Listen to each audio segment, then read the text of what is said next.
자, 홍준표 후보는 모래시계 검사다. 내가 국민검사다. 이런 얘기를 했는데 여기에 대해서 원작자가 사실과 좀 다르다. 이렇게 얘기해서 또 논란이 되고 있습니다. 먼저 홍준표 후보의 모래시계 검사론 들어보시겠습니다. 제가 95년도에 모래시계 드라마를 만들어주고 그게 인터넷가 전국판 선거였어요. 그럼 홍준표 어디 많이 입었죠? 그 회장이 고맙다고 골프장 날 불러가지고 골프도 한번 같이 쳤어요. 네, 내가 바로 그 유명한 모래시계 검사다 이렇게 유세차에서 얘기를 하고 있고요. 실제로 그 영상을 사용도 한다고 합니다. 음원도 쓰죠. 네, 예. 그런데 정작 이 드라마를 썼던 작가는 아니다. 이렇게 자신의 SNS에 글을 올렸습니다. 자, 송진아 작가죠. 유명한. 네, 홍 후보 모래시계 검사 아니다라는 제목으로 요즘 모래시계 모델이 되었던 검사라고 주장하는 분이 계신데 사실관계를 바로잡고자 한다. 자, 어떤 사실이냐 이렇게 밝혔어요. 네, 그분은 제가 모래시계를 집필할 때 취재차 만났던 여러 검사들 중에 한 분일 뿐입니다. 이렇게 얘기를 했어요. 근데 드라마는 네. 뭐 가공하는 거 아니에요. 그렇죠. 그러니까 픽션 아닙니까? 허구죠, 허구. 예. 허구인데. 그래서 뭐 드라마 볼 때 뭐 본 드라마는 뭐 사실과 등장하는 관계없고. 뭐 이런 그렇죠. 거 다 허구라고 그 앞에 자막이 지금 저게 보면 나와요. 이제 그 패러디한 영상이에요. 그러니까 이제 서로 자기 입장에 따라서 네. 홍준표 후보는 그 주인공 나다. 나를 모델로 해서 조금 뭐 이렇게 뭐 수정 보완해서 만든 거다. 이런 주장을 하는 거고 작가 입장에서는 어떻게 딱 한 사람만 취재하고 뭐 해서 만들 수 있겠습니까? 네. 그러니까 뭐 해서 뭐 이렇게 하고 여러 가지 좀 이렇게 믹스해 갖고 만들 수도 있는 거 아니겠습니까? 그러니까 어느 순간부터 저 홍준표 후보가 전에 이제 정치할 때부터 자연스럽게 모래시계 검사, 그러니까 탤런트로는 박상원 씨가 됐어요. 네. 그게 이제 1995년도에 SBS에서 했는데 시청률이 뭐 64.5%까지 나왔던 그랬죠. 그런 엄청난 드라마. 귀가시계라는 별명도 있었죠. 네, 뭐 저도 드라마를 본 기억이 나요. 그리고 그 시간에 맞춰서 집에 가서 본 기억이 나는데 일단은 뭐 홍준표 그 검사를 어떤 그 모델 중에 일부는 될 가능성이 있다고 봐요. 그런데 여러 이제 드라마 어떤 제작 과정 같은 거 우리가 유추해 보면 그 중에 일부 검사에다 이제 여러 가지를 짜맞춰서 어떤 시청률을 높이기 위한 어떤 정의감 그런 걸 불어넣었을 가능성이 크다고 봅니다. 그런데 그 부분에 대해서는 사실은 여러 명 검사가 있는데 그럼 왜 홍준표 검사만 이렇게 모래시계 검사로 됐느냐? 제가 볼 때는 홍준표 후보는 정치를 했기 때문에 연관성 있게 사람이 연상작을 해서 모래시계 검사로 어떻게 보면 좋게 이미지가 된 거고요. 그다음에 이제 홍준표 후보의 말 중에 지금 SBS가 엄청 은혜를 입었다 그렇게 얘기하는데 저는 반대로 얘기하고 싶어요. SBS에서 모래시계라는 드라마를 만들었기 네. 때문에 오늘의 홍준표가 있는 것이지 네. 홍준표 때문에 그 SBS가 어떤 오늘의 SBS가 된 건 아니거든요. 그래서 어떻게 보면 주도가 좀 전말됐다 그렇게 보고 싶습니다. 네네. 저 모래시계 검사랑 홍준표 후보에 그렇게 공통점이 많았나요? 어떤가요? 어쨌든 뭐 홍준표 검사가 당시에 슬롯머신 사건, 정덕진 사건. 장덕진 또 그 당시에 뭐 노태우 정부 황태자라는 박철원 전 의원 네. 그분들을 구속시키면서 크게 뜬 것은 사실이고 특히 1995년에 YS 정부 아닙니까? 김영삼 정부가 그렇죠. 새로 들어서면서 세피수혈 차원에서 홍준표 전 검사를 비롯해서 많은 사람들 영입했는데 그 과정에서 정치인으로서 띄우기 위해서 그때 이제 송파구로 나왔습니다. 그 당시 네, 송파구? 그렇죠. 송파구에 총괄을 송파에서, 했는데 예. 그 부분을 아주 선거 전에 잘 활용을 했죠. 뭐 홍준표 당시 후보도 잘 활용을 했지만 YS 정부도 이러한 모래시계와 같은 그런 검사를 우리가 그때 영입해서 선거 전에 백학이라고요. 드라마에 나오는 그렇죠. 그 유명한 테마 음악이 송파거리에 아주 시끄러웠어요. 그것뿐만 아니라 그때 15대 총선이었는데 아마 그것을 하나의 그 당시 YS 정부에서는 아주 중요한 포인트로 삼아서 이렇게 많은 새로운 네. 인재들을 영입했고 우리가 새바람을 일으켜 신한국을 만들겠다 그런 캐치프레이즈를 들고 있었던 정부이기 때문에 특히 홍준표 후보가 그때 엄청나게 떴죠. 네네. 15명의 송진아 작가의 말에 15명의 검사를 인터뷰하고서 그때 당시 강우석 검사거든요. 드라마에 나온 드라마 검사 이름이. 주인공 이름은 강우석이었죠. 검사였죠. 예. 그 강우석 검사의 캐릭터가 15명의 검사를 인터뷰하고서 그 15분의 1이었단 얘기예요. 그렇죠. 그런 얘기가 지금 송진아 작가 얘기예요. 그렇다고 하면 물론 홍준표 후보도 그중에 한 분인 건 맞죠. 그러나 본인이 온전하게 모래시계 강우석 검사의 모델이었다 이렇게 얘기하는 건 좀 지나친데 네. 그럼에도 불구하고 본인이 열심히 이렇게 이용하고 있잖아요. 네. 그러면 SBS가 은혜를 입었다고 하기보다 본인도 SBS 혜택을 받았다고 얘기하시는 게 맞겠습니다. 네, 네. 자, 이제 유승민 후보가 전화위복이 좀 된 그런 분위기. 그야말로 뭐 사퇴 압박에 시달리고 의원들 14명이 떠나니까 홍 후보가 마지막 토론회에서 뭐 덕이 없어서 나간 거 아니냐 이런 수모까지 받았는데 반전의 분위기가 일고 있습니다. 먼저 논란이 많았던 황영철 의원의 얘기부터 들어보시죠.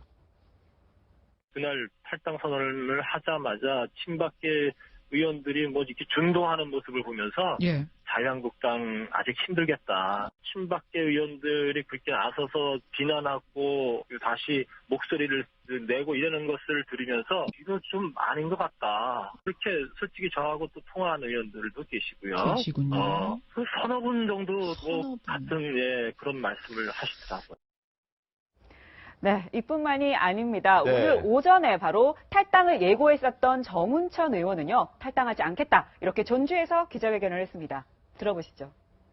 네. 자, 이제 유세가 본격적으로 이루어지면서 막판 열기가 고조되고 있는데 후보들이 정말 강행군을 하는구나 라는 모습들이 곳곳에서 포착되면서 부은 손, 문재인 후보가 악수를 너무 많이 해서 그렇다 라면서 피멍든 손이 지금 그 인터뷰 과정에서도 화제가 됐는데 좀 땀을 흘러내리면서 왼쪽 손을 보시면 손등하고 이쪽이 좀 피멍이 들어있는 모습이 화제가 되고 있거든요. 예, 근데 선거 때는 저렇게 정말 됩니다. 아, 저렇게 그래요. 돼요? 예, 정말 악수를 많이 하고 또 이제 열혈 지지자들은요, 악수 한번 하게 되면 또 세게 자꾸 흔드는데 그 후보한테는 정말 괴롭거든요. 왜냐하면 이 사람이 나를 좋아하니까 이렇게 세게 자꾸 이렇게 많이 흔들어 준다는데 후보는 그게 육체적인 고통이에요. 그런데 네. 저렇게 하다 보면 그 본의 아니게 이제 저런 결과, 또 과거에 박근혜 전 대통령도 이렇게 붕대 감고 등장하기도 맞습니다. 하고 네. 그러다 보니까 왼손 악수 뭐 이런 거. 그러니까 이런 게 그리고 저게요. 어차피 이제 손이 좀 망가질 거라면요. 빨리 망가지는 게 차라리 낫습니다. 왜냐하면 그럴까요? 그만큼 이제 소문이 많이 퍼지잖아요.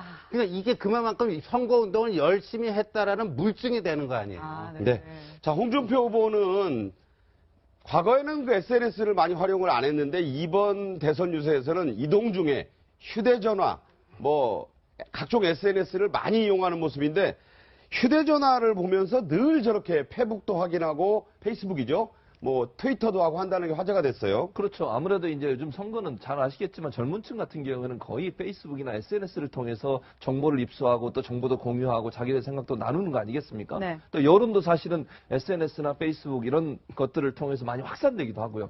그래서 피할 수 없어요. 이제는 아무리 뭐 나이가 많으신 후보든 상관없이 피할 수 없는 상황이기 때문에 홍준표 후보 입장에서도 예전에는 별로가 안 봤다고 하지만 최근 들어서는 이제 대선에서 중요한 영향을 미치는 요소로 작용하고 있기 때문에 SNS나 인터넷을 기반으로 한 매체들을 활용하는 그런 모습을 보여준다고 볼 수 있겠습니다. 네, 홍준표 후보 내 무기는 휴대전화라 뭐 이렇게 얘기할 정도로 굉장히 휴대전화 요즘 페이스북도 가장 활발하게 하는 후보 중에 한 명인 것 같아요. 그런데 최근에는 이런 내용이 또 돌고 있다고 합니다. 아들아 며느라 사위야.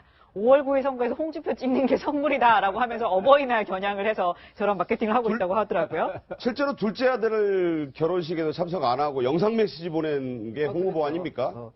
어쨌든 그 SNS도 사실은 트럼프가 트럼프도 미국 대통령이 활용하는 지금 그런 홍보 수단 아닙니까? 네. 그런 점에서 또 홍트럼프라는 별명답게 SNS도 많이 활용을 하는 거고 또 이렇게 지금 5월 8일 또 어버이날이 이런 게 있지 않습니까? 그렇죠. 그러니까 지금 홍준표 후보를 지지하는 세대들이 다 5, 60대 좀 나이 드신 분들이니까 거기에 맞는 그런 소구력 있는 그런 메시지를 보내는 거 홍보 전략이라든가 이런 면에서는 다소 막말이다 거친 말이다라는 비판을 듣지만 실제로 전략적인 측면에서는 아주 잘하는 것 같습니다. 네.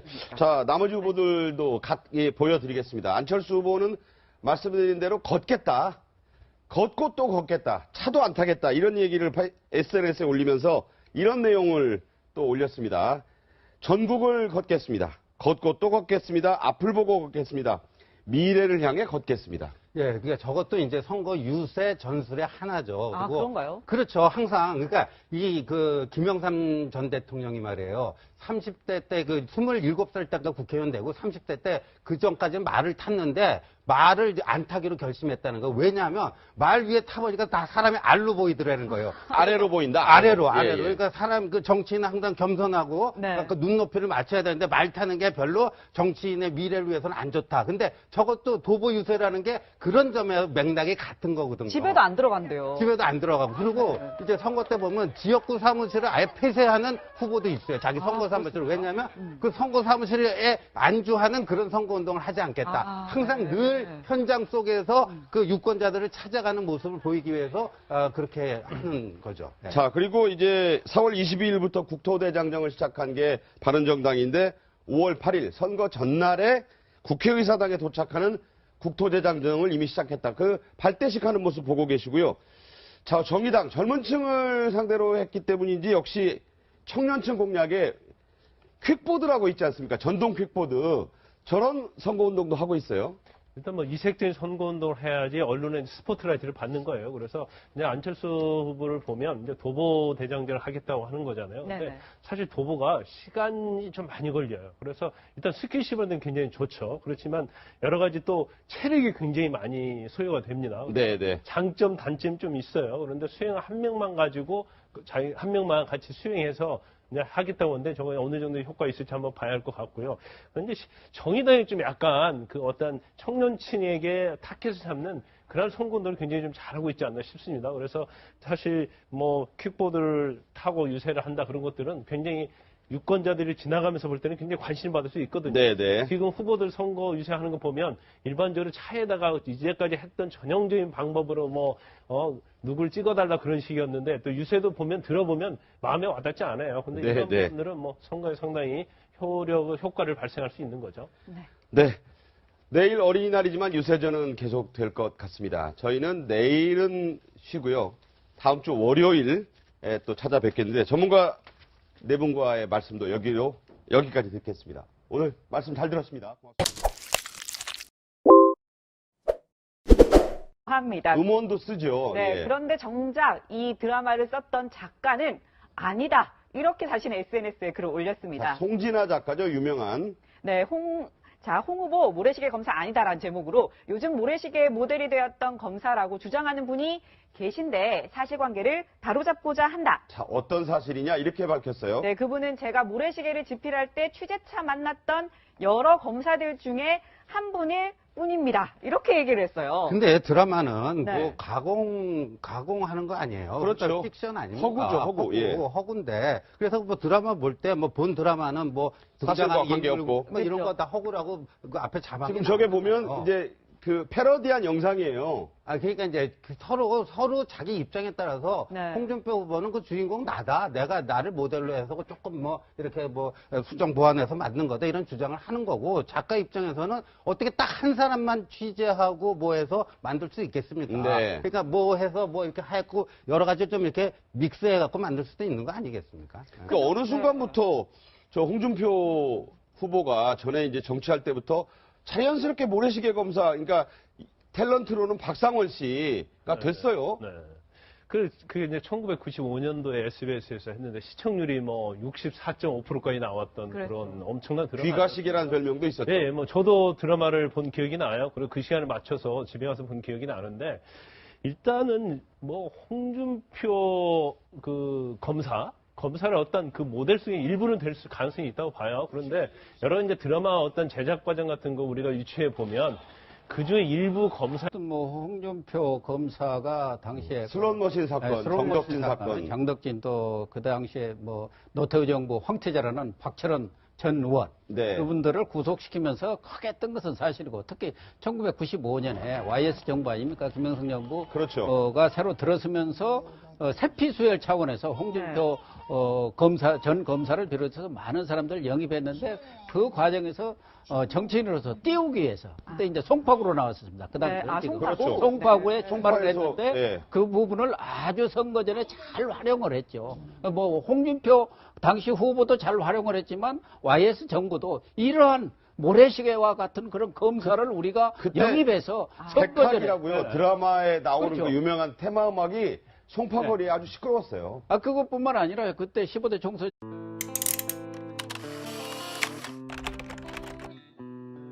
자, 홍준표 후보는 모래시계 검사다. 내가 국민 검사다. 이런 얘기를 했는데 여기에 대해서 원작자가 사실과 좀 다르다. 이렇게 얘기해서 또 논란이 되고 있습니다. 먼저 홍준표 후보의 모래시계 검사론 들어보시겠습니다. 제가 95년도에 모래시계 드라마를 만들어주고 그게 인터넷가 전국판 된 거죠. 그럼 홍준표 어디 많이 입었죠? 그 회장이 고맙다고 골프장 날 불러가지고 골프도 한번 같이 쳤어요. 네, 내가 바로 그 유명한 모래시계 검사다 이렇게 유세차에서 얘기를 하고 있고요. 실제로 그 영상을 사용도 한다고. 이제 여러 가지를 짜맞춰서 어떤 시청률을 높이기 위한 어떤 정의감 그런 걸 불어넣었을 가능성이 크다고 봅니다. 그런데 그 부분에 대해서는 사실은 여러 명 검사가 있는데 그러면 왜 홍준표 검사만 이렇게 모래시계 검사로 됐느냐? 제가 볼 때는 홍준표 후보는 정치를 했기 때문에 연관성 있게 사람이 연상작을 해서 모래시계 검사로 어떻게 보면 좋게 이미지가 된 거고요. 그런데 홍준표 후보의 말 중에 지금 SBS가 엄청 은혜를 입었다 그렇게 얘기하는데 저는 반대로 얘기하고 싶어요. SBS에서 모래시계라는 드라마를 만들었기 네. 때문에 오늘의 홍준표가 있은 것이지 네. 홍준표 때문에 그 SBS가 어떤 오늘의 SBS가 된 건 아니거든요. 그래서 어떻게 보면 주도가 좀 전말됐다 그렇게 보고 싶습니다. 네네. 저 모래시계 검사랑 홍준표 후보에 그렇게 공통점이 많았나요? 어떤가요?